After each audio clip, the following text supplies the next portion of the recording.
Thanks for downloading this episode of Cork Talk with me, Tim Atkin. A weekly conversation with some of the most famous people in the world of wine.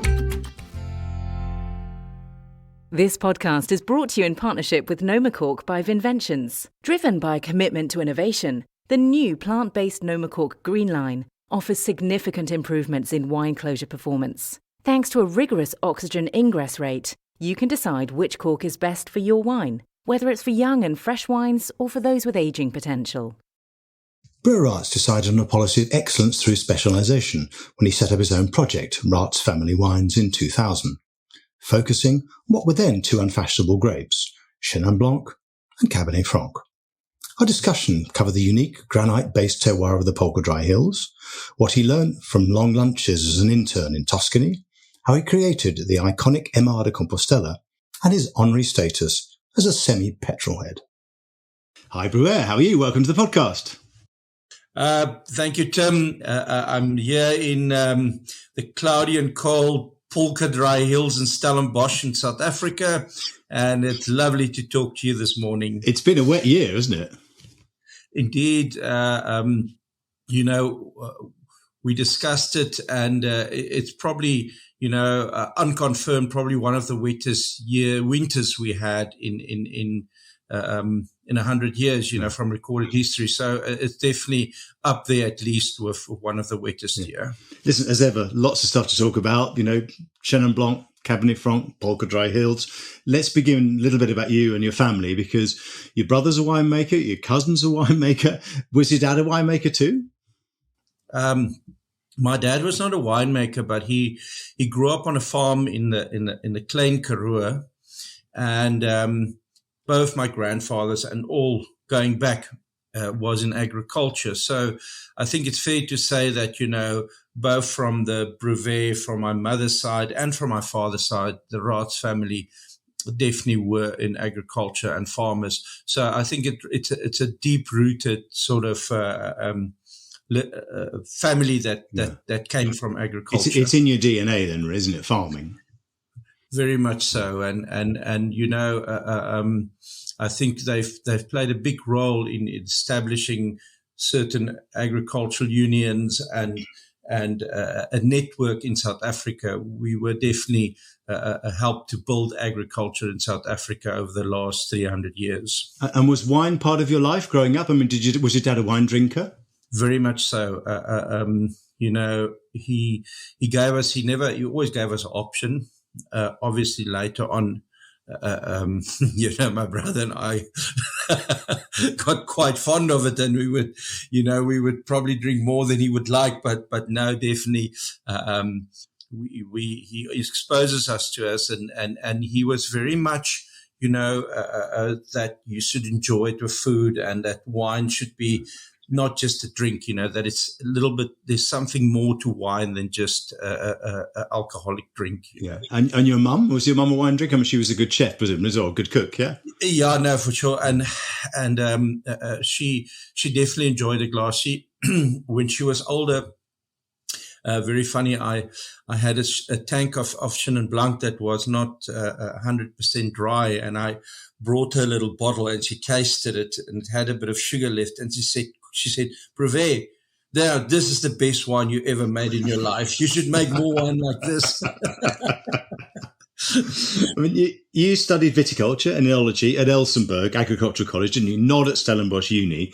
The two places are quite different, aren't they? I mean, a lot of winemakers have been through not both at the same time, but one or the other. How do they differ, Elsenburg Agricultural College and Stellenbosch University? I think Elsenburg is much more sort of practical. You go to class in the morning, and in the afternoon you work in the cellar or you work in the vineyard, and it's very hands-on. So for me, that was very practical. It was the best place to go to.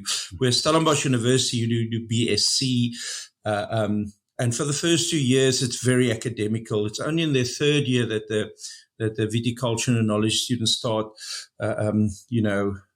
focusing on wine subject and that. And that's also good. I mean, there's a purpose for that. And some people choose more the academical route but I chose the practical route because I always thought, and I still believe that, winemaking is like a trade. You have to learn it. You have to be hands-on and actually be able to do it yourself. Yeah, it's a craft in a way. Yeah, 100%. And that for me was the obvious choice. I mean, when you graduated, it was 1995. I mean, South Africa just come through its first democratic elections, and Mandela was president. What sort of shape was the wine industry in 1995? Tim, when I arrived at Elsenburg as a first-year student, they got all the guys that wanted to study viticulture and enology into one room, and they said, listen here, there's not enough jobs for you guys. There's way too many people. And our whole industry was a closed circuit, and there was we were isolated from the rest of the world. We couldn't export except the KWV. And they encouraged us to actually leave, and they told us this very bleak sort of future for us. And about 40% of the class got up and took fruit and vegetables and, whatever they wanted to do. And we were left 60 guys in the class. And I think, only of that class, only 12 of them actually finished and became winemakers. The rest went into viticulture. And then the 12 of us went through and became winemakers. And you worked at 3 wineries, didn't you, before you set up your own thing? So you worked at Blauklippen, you worked at De La Graaf, you worked at Zorgvliet. What did you learn from working in those different places? I mean, were you sort of refining what we could call the Bruwer Raats style in those years? I definitely, but I think where I actually learned the most is after I left Elsenburg in 95, I had 4 places in my mind, very clear, to actually go and work at. The first was Bordeaux, to learn about classical winemaking. The other place was Napa Valley, or US for that matter. Of course, UC Davis just was so ahead they had the money for research. They were just so far ahead of the rest in terms of research. And I did that. Then I worked in Germany, in the Rheinhessen with Jürgen Hoffmann, where I basically learned about systems and how to run a cellar and a vineyard and operation properly. And then I thought there's one more place I want to go and work, and that was in Italy, to learn how to enjoy the wine industry. And I took all those elements, that sort of classical winemaking, technology and research, systems, precision, how to run a cellar and a vineyard properly, but also how to enjoy it, that human element. What was very interesting is that all the other places I worked, except Italy, I started my day in the cellar. In Italy, I started my day in the vineyard. So the villagers would come down. It was a small little winery. We would harvest the grapes. When the first load were finished, we all got on it. I got on a tractor, drove it to the cellar, and that's where the winemaking actually started. So, and we would stop 12 o'clock. Santino, which was 53, wore a Ferrari cap wrong way around, said stop. We had lunch for 2 hours. We drank 2 bottles of wine, and 2 o'clock we start again. It was just for the first 3 weeks of harvest, I was completely drunk after lunch. But that was just a wonderful. And I came back to South Africa. So when I started Raats Family Wines, I wanted to incorporate those elements into my small little family winery. And I think looking back 23 years later, I think that you'll find that element in our business today. And I think we've managed to sort of use that as a basis to create a South African winery, but had some very international inputs and elements in it as well. Yeah, so a bit of Bordeaux, a bit of the Napa Valley, a bit of Germany, a bit of Italy. I mean, you set up your own wineries, you said, Raats Family Wines in 2000, and you bought land, didn't you? I think in 2004 in the Polkadraai Hills, which is where you are, and you're very much identified with the Polkadraai Hills. I mean, was the region as well known then as it is now? It's pretty famous now, isn't it? Especially for things like Syrah and Cabernet Franc and Chenin Blanc. Was it well known then? No, not at all. It was the cheapest agricultural land. And, the first wine we made for Raats was Chenin Blanc that came, and it was not called Polkadraai Hills. It was just part of Stellenbosch. People called it Polkadraai Hills, but it wasn't official. So, you know, and the first grapes, Chenin, that I started Raats on came from here. So I saw this, you know, it was this beautiful granitic soil. It had proximity to the coast. It had a bit of altitude. It had mostly south-facing slopes. And, you know, I was just amazed by the quality and the subtleness and that this area had to offer. To be quite honest, it was the cheapest agricultural land in Stellenbosch. How cheap are we talking? Fifth of the price? 250,000 Rand a hectare compared to Blanc, Helderberg, Simonsburg, that was going for R1 million a hectare. So it was about 20%, 25% of the price. Also, what happened at that stage, a lot of corporate money came into our industry that started buying up farms and making wines, and they obviously inflated the price a lot because these guys obviously were buying and bidding against each other. So, and with the likes of Waterford, Tukara, Telegraph, I mean, these people paid really top dollar for their land. And a very funny story is that after I bought the little farm here, a very famous winemaker from Helderberg came to me and said, "Bruwer, are you crazy? Why do you buy in Polkadraai Hills? You know, you're sort of a good winemaker. Why do you go down there?"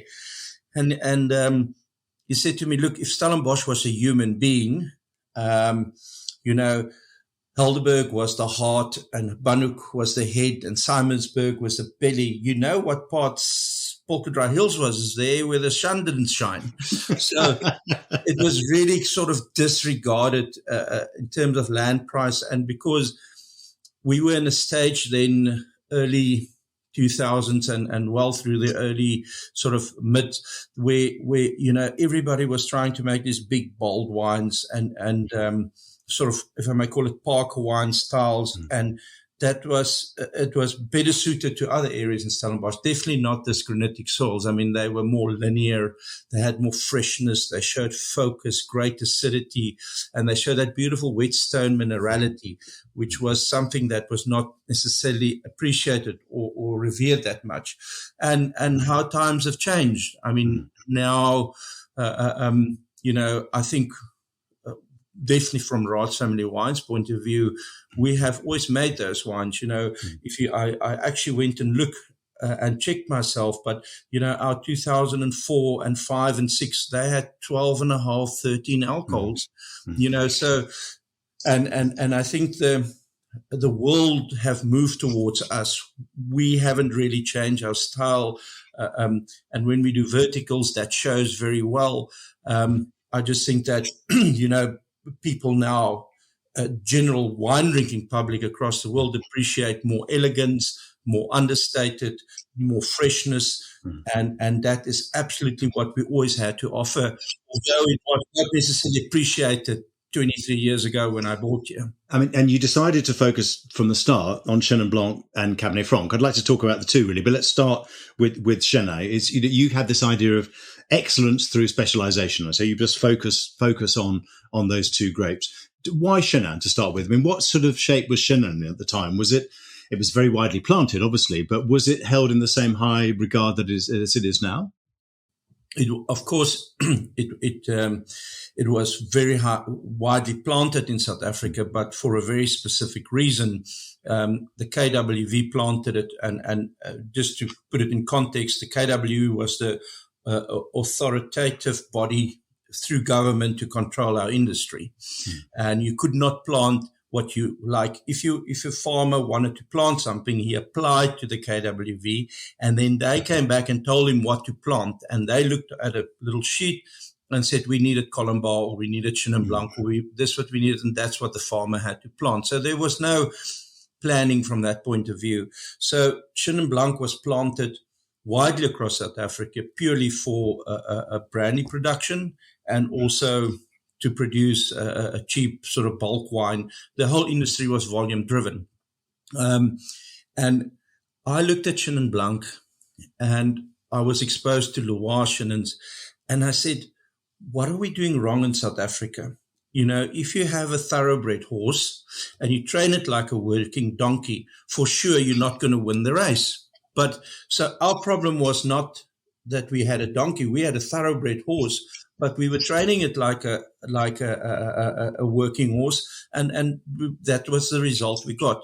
So I knew that there was nothing wrong with Chenin Blanc. It's just the way we treated it in South Africa. And old vines from the start? Did you go looking for old vines? Well, the old vines were there, but not always in the right place, right? Very much so. And so I founded Raats Family Wines on old vines, finding in particular in Stellenbosch, and that's how I ended up in Polkadraai Hills as well.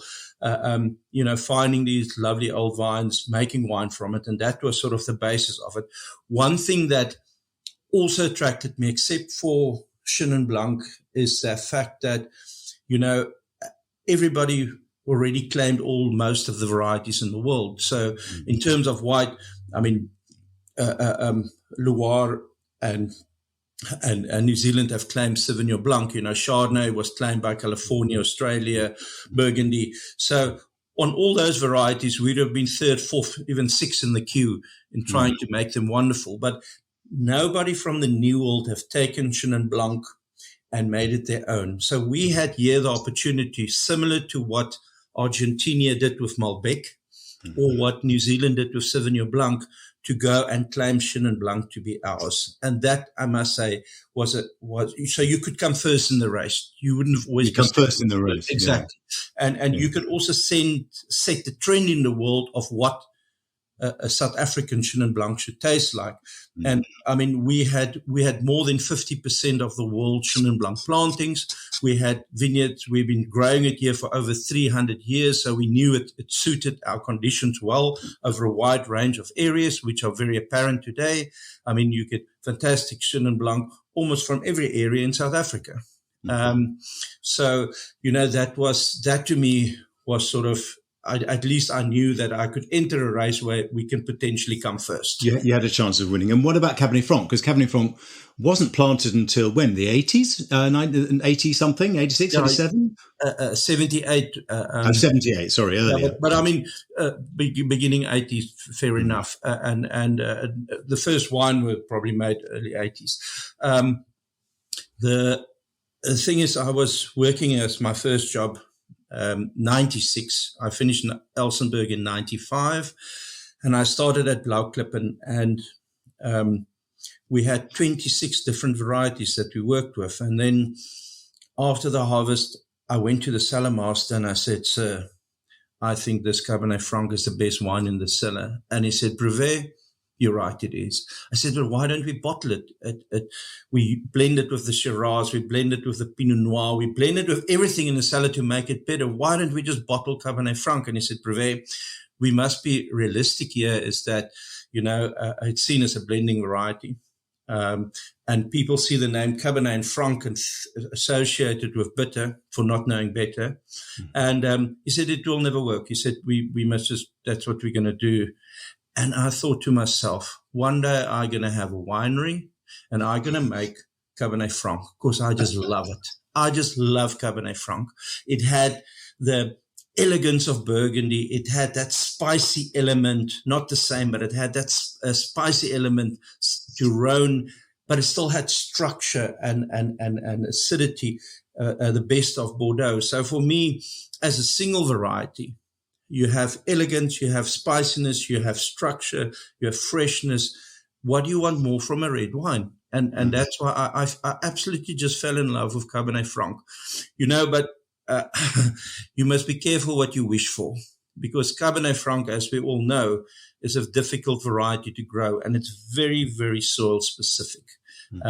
It doesn't do well. If you plant it on the wrong soil or conditions, it really punishes you severely, more so than most other varieties. It is not as forgiving as Cabernet Sauvignon, its child, or as Chardonnay, or even Chenin Blanc, that can really adapt to a lot of different climate conditions.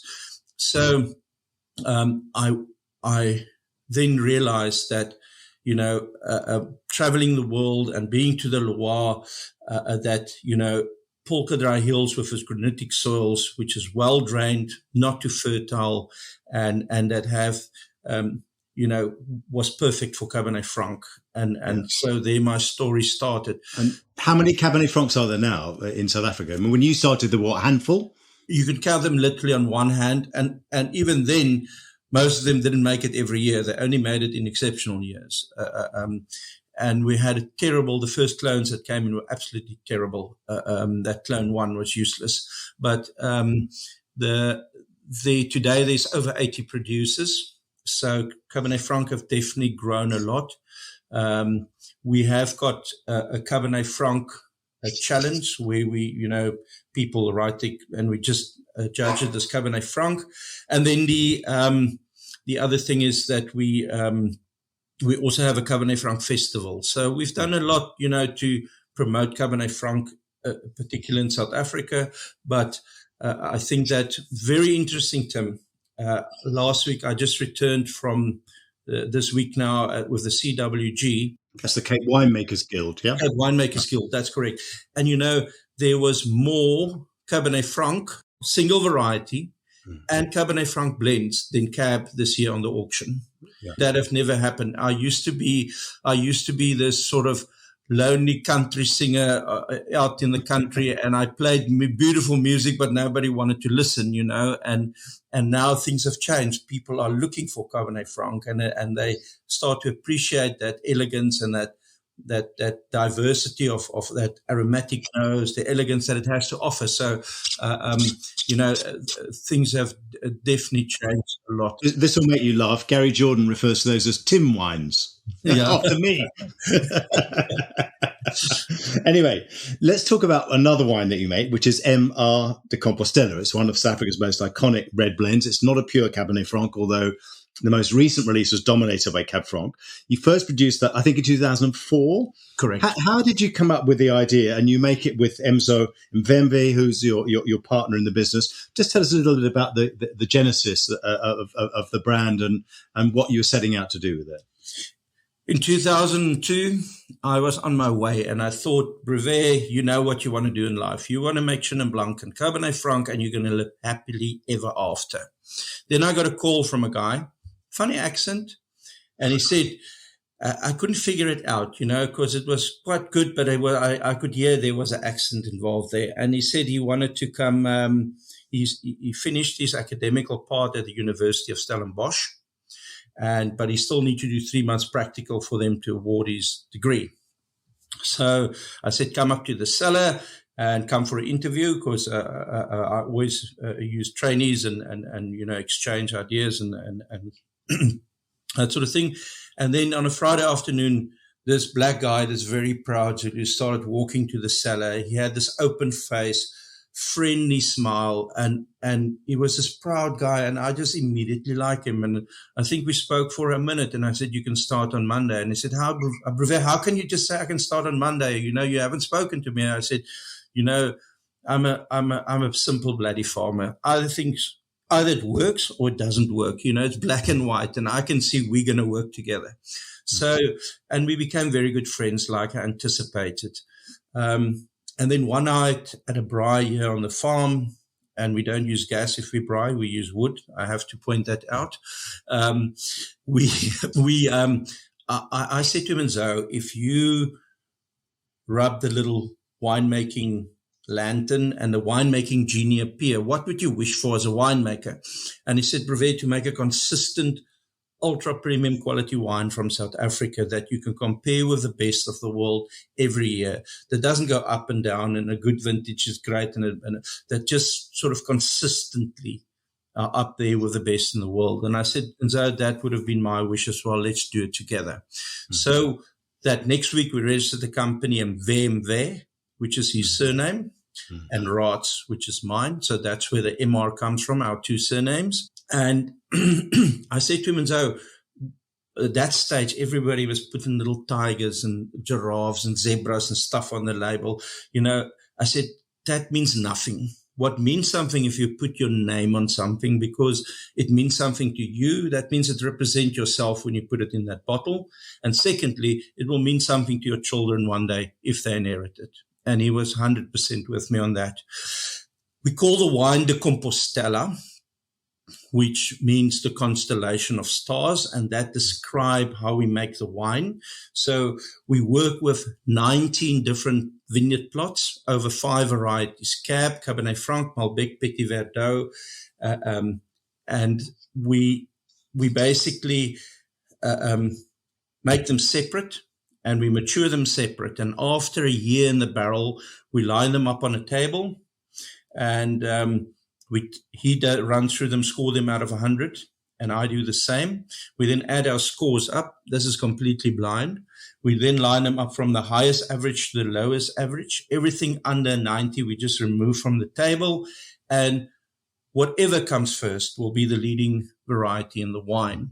So MR de Compostella is not driven by style. You get people that have a certain style and try to more or less every year create that. You get people that's varietal driven, which, either Cab or Merlot dominate their wine, or Cabernet Franc, and then they try to use that. So whatever's best. It varies from year to year, yeah? Exactly. Yeah. So it's the best from that particular year, according to the two of us.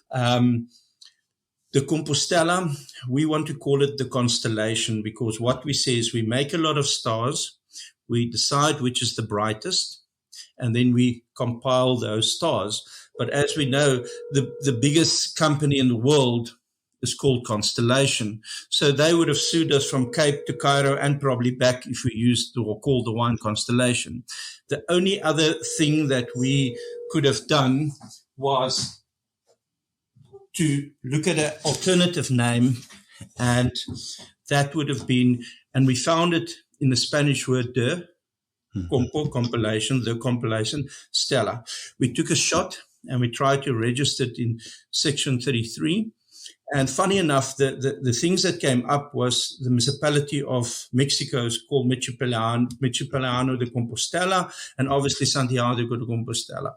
But in Section 33, it was open. So we got the name. So you registered the brand, yeah? In the wine section, yes. So that's where the name comes from. That's why we use the Spanish word, because we couldn't use the English I see. equivalent. Tell us about another thing you do, which is Bruwer Vintners, and you co-founded that with Gavin Bruwer, who's your cousin, and that's a kind of slightly different company in a way, isn't it? And you call it a company of creativity and innovation. Not that what the rest of you do isn't creative and innovative in its way, but which styles do you make? Because they're slightly different styles. They're slightly more traditional, could you say, in a sense, in terms of the grape varieties you're using? It's a very interesting company, Tim. Is that Gavin is my cousin. So we connected through our mother. So our mother's maiden surname was Bruwer. So they called him Gavin Bruwer Slubbert. And they called just me Bruwer Raats. So technically, my parents just stuck two surnames together and pat the child on the back and said, off you go. But he started working with us in 2011. And then when the time was there that he should sort of, spread his wings and go on, he said that he really liked working here and that he would rather start something with me. And I'm very happy for that, because he's an absolute brilliant young man and a fantastic winemaker. So we started our common sort of ancestral surname, which is Bruwer Vintners. And what Bruwer Vintners does is they take terroir, they take heritage, but they do it in a futuristic way. For instance, we take something like Pinotage, but we say traditionally Pinotage was produced in a quite big, bold style. The parents of Pinotage is Cinsault and Pinot Noir. So what we say is we want to make a Pinotage, which definitely tells the heritage of South Africa, but we want to do it in a way where it has the structure and the fruit of a Pinot Noir, but have the lightness and the spiciness of a Cinsault. In white, we focus on Chenin Blanc blends. I mean, Chenin Blanc, as we spoke about it, has pretty much evolved now. And I think if anybody says Chenin Blanc, people would say South Africa would probably come up first. But we say, okay, but the next phase is Chenin Blanc blends. So then we blend Chenin Blanc with Semillon. And then we also have a Rhone Cape blend. There's not a category like that, but we take Shiraz, Grenache and Pinotage and blend it together. So it's a Rhone blend, but it's Cape Rhone blend. The fact that it's got Pinotage in it. So different styles from the wines correct. that you're making with Raats wines. Yeah. Very much so. So B Winters, obviously the focus is on Pinotage. In terms of red, we also have a Methode Ancestrale, which I made 100% from Pinotage, which we actually can't keep up. It just sells like sweet cake. And then you're having a lot of fun. Yeah. And then there's a Blanc de Noir from Grenache. Yeah. And then we have this, what we call a Bruwer Winters dry red blend, which is then Grenache, Shiraz and Pinotage. Then we got Liberté, which is our sort of flagship Pinotage made in a style that represent the parent varieties. And then Haarlem to Hope, which tells a story of where the first people that planted grapes in the Cape came from Haarlem in Holland, not Amsterdam as we think today. They came to the Cape of Good Hope. So the name tells a story where they came from, where they went to, and it's a blend of two of the first varieties that they planted here, which is Chenin, Blanc and Semillon. Okay, listen, I wanted to ask you a little bit about the Cape Winemakers Guild, because you've just been up in Johannesburg with the tasting. You were elected in 2017 by your peers. You wonder what took them so long, but anyway, what is it that the Guild contributes to the South African wine scene in your view? So Cape Winemakers Guild has become a very important part of the history and the future of the Cape industry, in the sense that, we have this protege program where a lot of the income that we create from the auction, but also charity auctions, donations, we train the next generation of winemakers. And most of these people come from, they have the potential, but they didn't have the means, their parents, to actually send them to go and study viticulture and enology. So we've got this protege program, which brings through previously disadvantaged candidates to enter into our wine industry. We pay for their education. They don't just go out. They work with the winemakers during their 3 or 4 years of studies. And a lot of them actually get employed afterwards by some of the producers. So it's really protege with mentorship. So we create basically the next generation winemakers that's very representative of South Africa, and also gave people from across all the different sectors of South Africa opportunity to become a winemaker. Which is very important, yeah. Very much so. So I can tell you in 10 years' time, in 20 years' time, the demographics of how our industry will look in terms of winemakers is going to change quite a lot. So I think that's probably the most important part of the Guild. Another thing is that, I was sitting there and I look at people like Kevin Grant, Carl Schultz, and I just look up to them, their knowledge, their experience, and I look next to me, I sit with Frans Smit, John Loubser, Dewald Heinz, Pierre Val. We were in class together. The 5 of us were literally in the same class graduating at Elsenburg. And I think, wow, I was privileged to actually have these people around me. They pushed me along the way, and I probably did the same for them.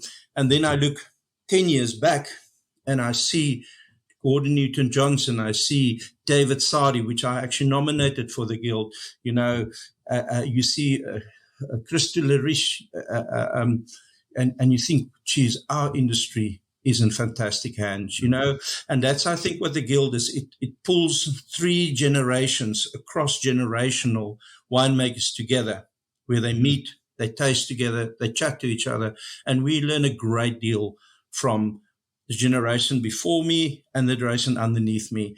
So, it's passing information on, in a sense, from one generation to another. 100%, and that is invaluable, and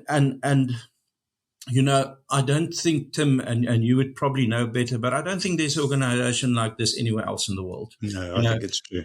I think we're very, very unique. And, I just see when somebody makes a great wine or stand up and talk, they complement each other. And people say, and like Andrea made a Cabernet Franc this year at the auction. This is Andrea Molyneux. it's fantastic. I was on the panel selecting it, and I gave it a fantastic score. So I think there's and that support and that feeling part of an industry and a body of excellence. And I mean, a lot of people get nominated, you can't join it, but very few actually get selected, and you pretty much know you're among the very best generation. Among certain elites. But you best winemakers of your generation, but also the one before and below you. Something I want to ask you is just how you get away from wine. I know you're a great briar. Are you a surfer? I mean, there's this good sort of Cape winemakers surfing classic, isn't there? I mean, I'm not sure if I could see you on a surfboard, but are you a surfer? I'm not, but I've never tried to follow trends and, be hip and hop and be in with the in crowd. I've really sort of followed my own thinking and my own path. And I think that was very, very deep embedded by my father. He always said to Bruwer, you're not going to inherit money from me, but one thing I'll teach you is to think for yourself. And that's probably one of the biggest gifts he could give me. So I'm very typical South African. I like braaiing and I like watching rugby and that sort of thing. But I must say, if I could have been something else, I would have loved to be a racing driver. I absolutely love cars, and getting in a fast car and starting that thing up just gives me a thrill that I don't know why, I just love it. So I must admit, I'm a semi-petrol head. My son, Sam, which is working in the Loire now at Charles Hugo, he's a trainee there. He's a totally petrol head. At least I'm a semi. But I just love fast cars. It just gives me a thrill. So I would have loved to be a racing driver if I could not be a winemaker. And anywhere else in the world you'd like to make wine? I mean, the Loire, obviously, you've never made wine in the Loire. You love the Loire Valley. Is that the place you'd go first if somebody said, hey, Bruwer, here's a ticket. You can go anywhere you want in the world? Tim, I think that's a very leading question, but yes. And not the Loire. I like Chenin and I like Champagne. Those are the two areas to me that the wines that come from there, that's what I'm drawn to naturally. And I must say, working in Italy, that stole my heart, and I don't want to go to Bulgaria, the fancy areas and that, just somewhere in Gravy and Chianti, making Sangiovese and a little bit of Trebbiano on the side. I'm happy to do that. It was that 2-hour lunch, wasn't it? Yeah. And definitely, well, I'm going to make lunch 3 hours, not 2. I'm going to raise them 1. Okay. If anybody's listening wants to offer Bruwer a job in Chianti, he's up for it. Last thing, prediction for the World Cup. Is South Africa going to do it? Because I don't think England is, right? I think you're right about England. Very interesting, Tim. We have always done well when we were the underdogs. If you look at when we won the World Cup, we were never favorites. We were always sort of, last year, I think we were 5th or 6th rated favorites to win the World Cup. And there's something in South Africans that spring alive. It's activate them when they're underdogs and everybody write them off. This year we're going in and definitely are probably with France and Ireland probably in the top 3 to win the World Cup. We'll see how that goes. I've got more hope to win the World Cup when we're underdogs. But because I know how they react and they've proven it many times. But I think we've got a very good chance. I think New Zealand will definitely still be a factor, although we clut them completely. And that, I must say, that was nice. That was pleasurable. Part of the World Cup. It was still, but I think those 4 teams, it's going to be a shoot for the end. And of course, you could never write off Argentina. I think they are very strong, dark horse sort of lurking. Well, you never know. We might see you in the final, but whatever happens, we'll have a glass of wine next time I see you, which will be very soon in Cape Town. And thanks for joining us. It's been great chatting to you. I love your passion for the Polkadraai Hills, for Chenin, Blanc and Cabernet Franc. Bruwer, lovely to chat to you and see you very soon. Bye. Thanks, Tim. Thanks a lot, Ty. Cheers. South Africa really does have a lot to thank Bruwer for, not least his championing of Cabernet Franc and the Polkadraai Hills, and I was delighted to name him Winemaker of the Year in my latest South Africa report. Next week on Cork Talk, my guest is Laszlo Mrsaros from Disnoko in Tokai. Join me then. Thanks for listening to Cork Talk. If you want to read more reports, articles and tasting notes by me, go to my website, timatkin.com. You can also follow me on Twitter @timatkin and on Instagram @timatkinmw. See you next week.